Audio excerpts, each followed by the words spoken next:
Persona 3 Reload is predictable, yet somehow I still love it. And that's because Persona 3 Reload knows exactly what it wants to be. The game isn't trying to surprise you, it's not trying to stress you out, and it's not trying to reinvent Persona. Persona 3 Reload wants you to wake up, go to school, climb a tower, wait for the full moon, and repeat. And whether that clicks for you or not depends entirely on how much you can tolerate routine. Let's just get this out the way. Tartarus sucked. Like, genuinely, one of my least favorite JRPG dungeons I've done in a while. You get about 50 floors per theme, and there are 5 themes. That's it. That's the dungeon. No handcrafted layouts, no gimmicks, just tower. And the worst part, you don't even have to really do it. It's so easy that you could clear massive chunks in a single sitting, then spend the rest of the month doing literally anything else. Which means by the time the full moon rolls around, all that's left are bosses and story checkpoints. No urgency, no pressure, just waiting. But yet, Tartarus wasn't completely boring, and that's mostly because the combat carries it. It's fast, it's smooth, and it's consistently satisfying. There's no press turn here, but there are shifts. Basically, Persona 5's baton passes, and chaining shifts together feels great. The animations are flashy, but they respect your time. And while yeah, the game is easy, that easiness really feeds directly into the routine. Because Persona 3 Reload doesn't really challenge your strategy, it rewards your consistency. Show up,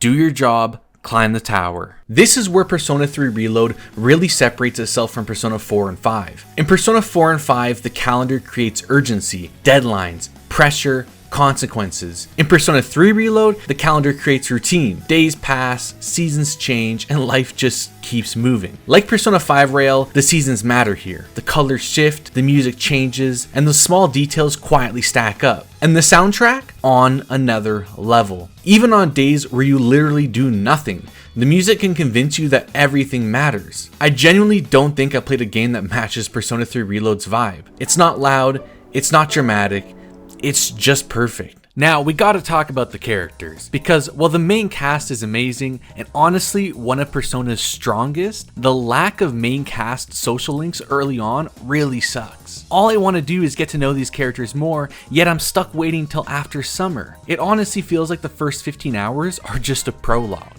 I am glad they added more links tied to the male party members, since the original Persona 3 didn't even have that, but man, some of these side character social links are rough. Like, I'm genuinely surprised a few of them made it into the game. And yeah, as usual, I still romanced everyone I could, except Fuka. I ran out of time. Now, thankfully, what the game did make time for was the story peaks and emotional payoffs. Every full moon managed to captivate me, not just because of the bosses themselves, but because of the storytelling around them. Even as someone who watched the movies first and already knew what was coming, it still hit. And while I do wish there were more anime cutscenes, the CGI cutscene still did the job. Persona 3 Reload also has a really strong final stretch, full of hype, tears, and atmosphere. Persona 3 Reload is about routine. It doesn't constantly push you forward, it lets time pass. And somehow, by the end, that's exactly why it hits so hard.